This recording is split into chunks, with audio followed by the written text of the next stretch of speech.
So we are in Acts chapter 21, and I was correct. August 4th, from 5 to 8. Awesome. So we are in Acts chapter 21, and we went from verse 15 all the way till verse 25, and this is a very interesting passage. As we all studied last week, Paul arrives in Jerusalem, and the leaders, the elders at Jerusalem welcome him.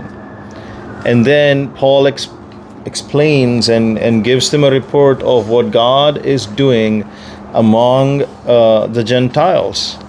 And they all glorified God. They all were like, yay, this is wonderful. And once Paul is done with his presentation, then Bible says the church in Jerusalem, James and the elders, they start the communication. They are communicating with Paul, and which is an interesting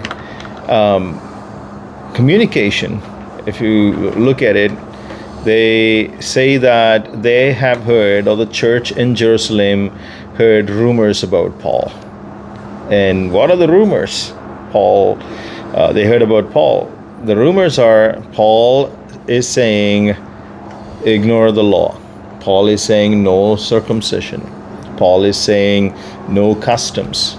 So no law, no circumcision, no customs. And that's basically what they heard about Paul.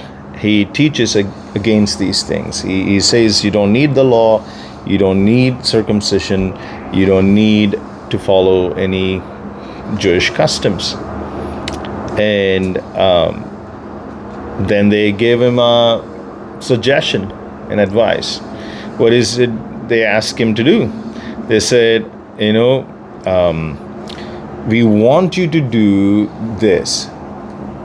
What are they asking him to do?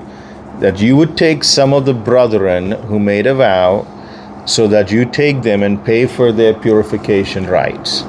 And so you take them to the temple, you follow what we always do, so that the church in turn would hear about it and would say, oh, we heard that you are against these things, but it looks like you do the very same things we do here. And so that's their suggestion. And Paul's response to it, amazingly, is like, okay. He didn't argue against it. He didn't said, nope, I'm not doing it. He just said, okay, I'll go ahead and do it, which is where we stopped. They suggested him like, this is what we want you to do, and he said, okay. In the very last passage, they say something interesting. First, we want the church in Jerusalem, which is Jewish church. They have heard things about you, so we want you to prove them kind of like wrong. Prove the rumors wrong. Win the church in Jerusalem, because they're not happy with you. They're not going to be happy if you come and say, yeah, the rumors are right. So we want you to do this.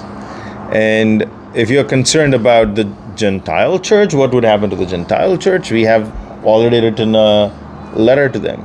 And the letter is about stay away from sexual immorality, strangled meat, blood, so on and so forth. If they do it, that's good. They're not asking the Gentile church, even the Gentile church should follow the law, circumcision, and so on and so forth. They're saying like, those people who believe in the Lord, they don't have to do it.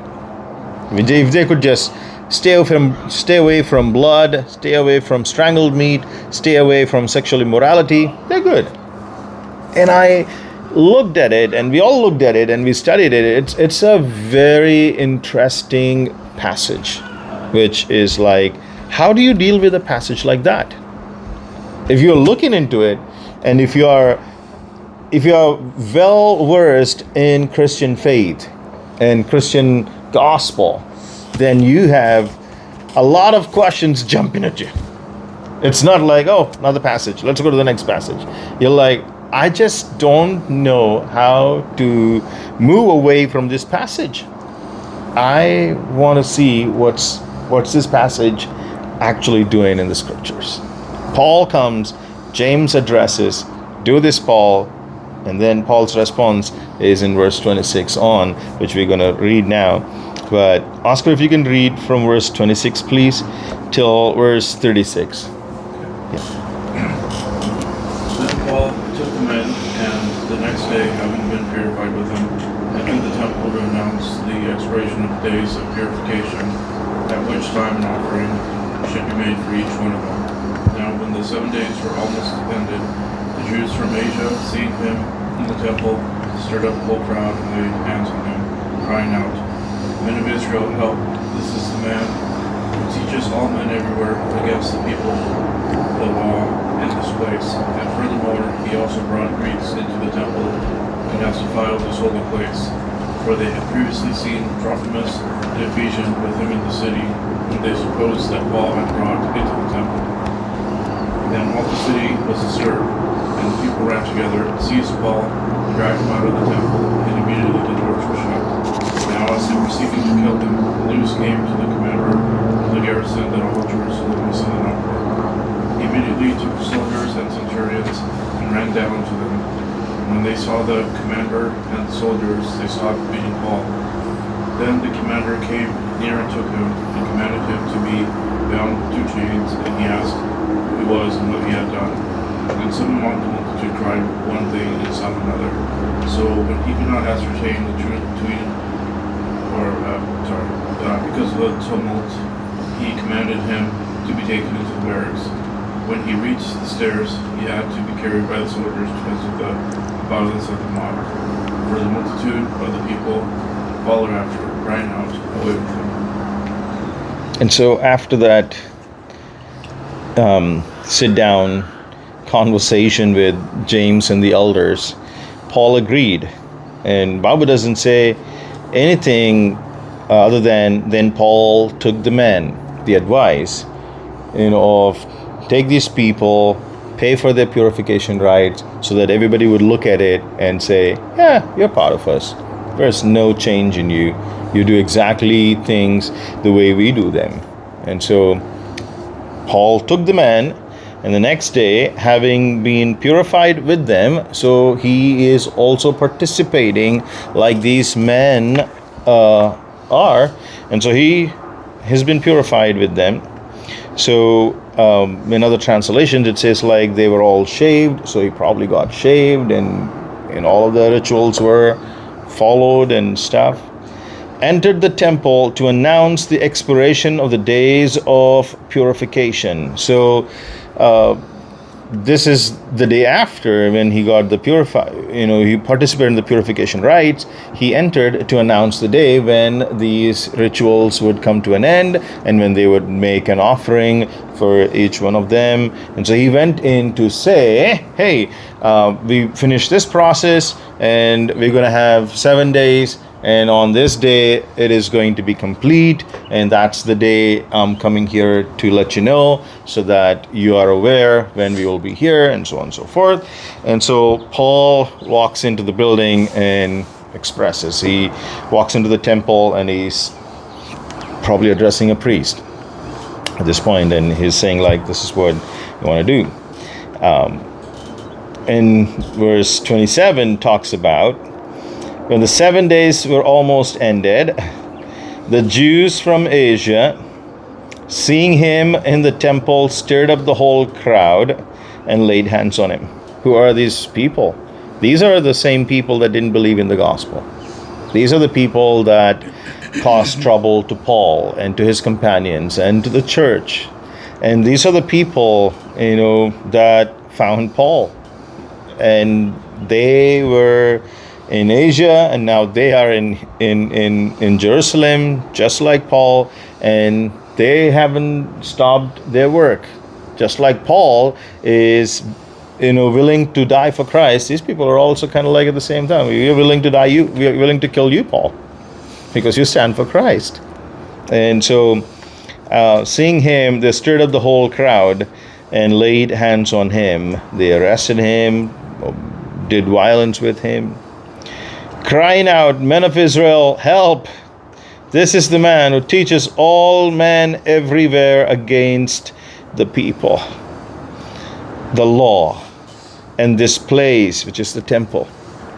And furthermore, he also brought Greeks into the temple and has defiled this holy place." The 4 people they gave were not Greeks. They were Jewish people. He was participating in this whole thing as a Jewish man. And yet the accusation again is false. And they say he is participating in the temple purification along with the Greeks. He brought them into the temple. And the temple is divided into 3 parts. One part where only the anointed priest could go, and once a year on the Day of Atonement. That's what we've studied when we were doing Leviticus.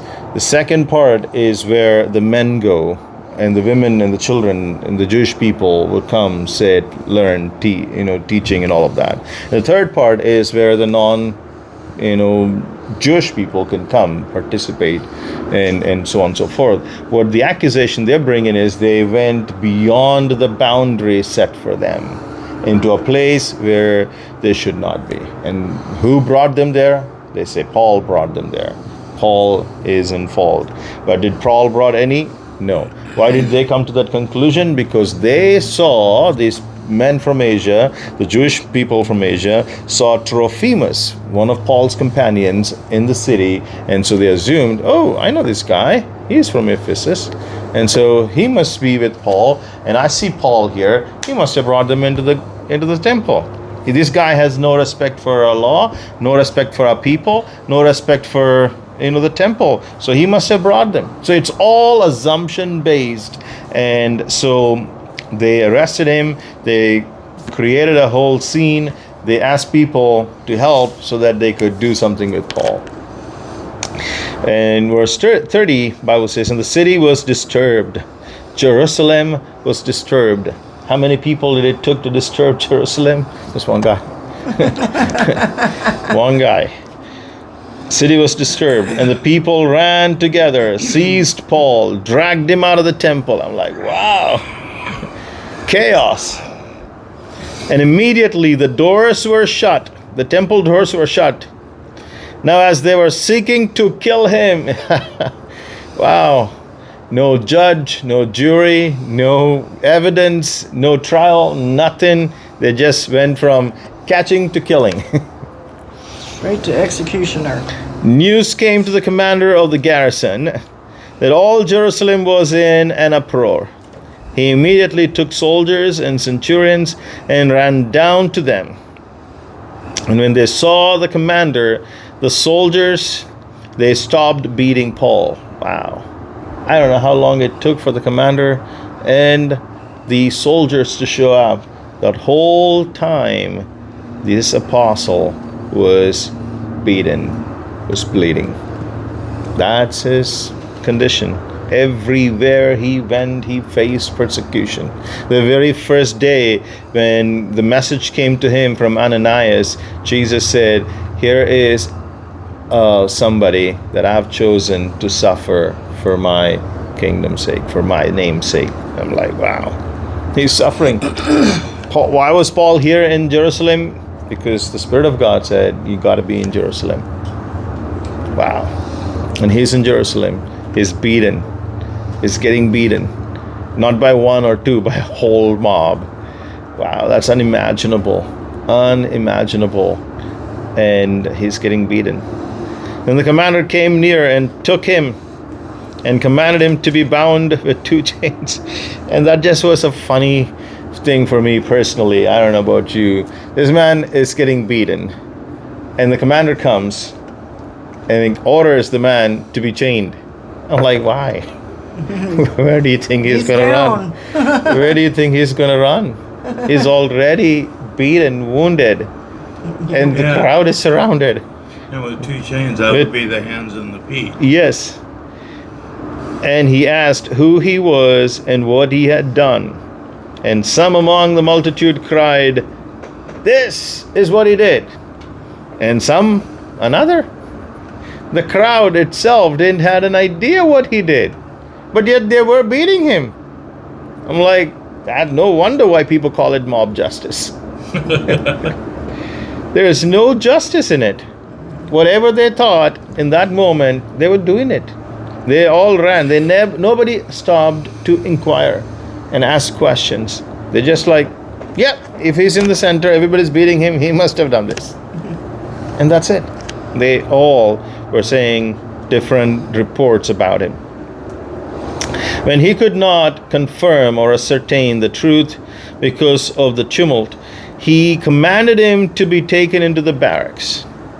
When he reached the stairs, he had to be carried by the soldiers because of the violence of the mob. The mob hasn't stopped.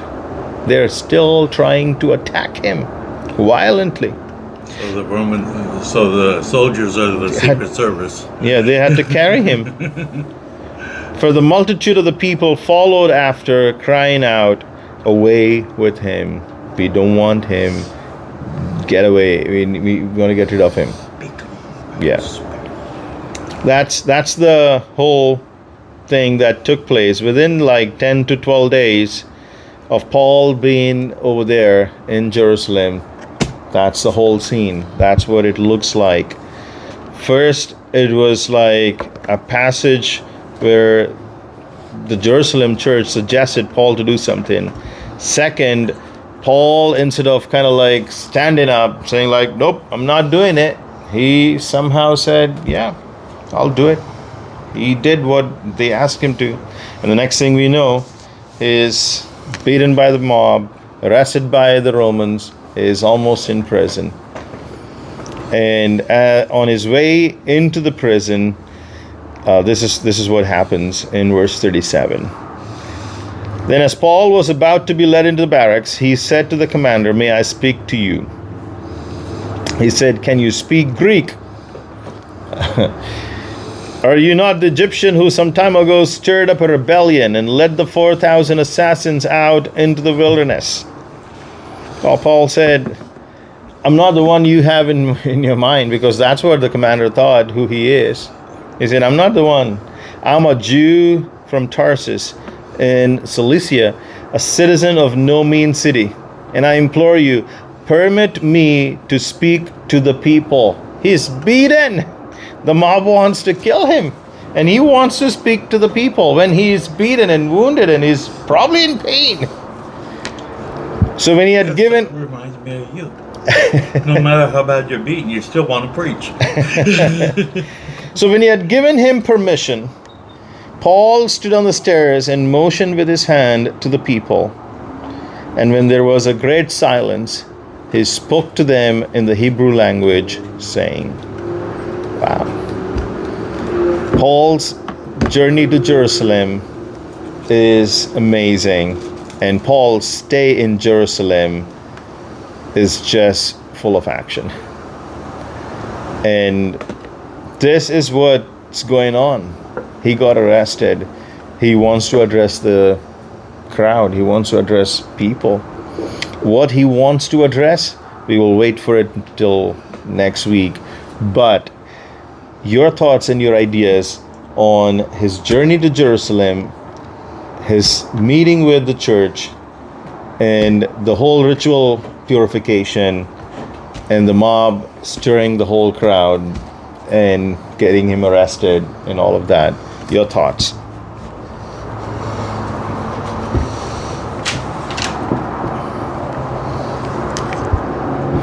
They saw him, accused him. That's it. That's enough for him to be beaten. Which is like shocking. And then the only thing that like is in the back of my mind as I read this, and I didn't want to say it last time, was what's James's? Because I thought they already went over this. Like, okay, he knows what the whole thing is with Gentiles and what their position is.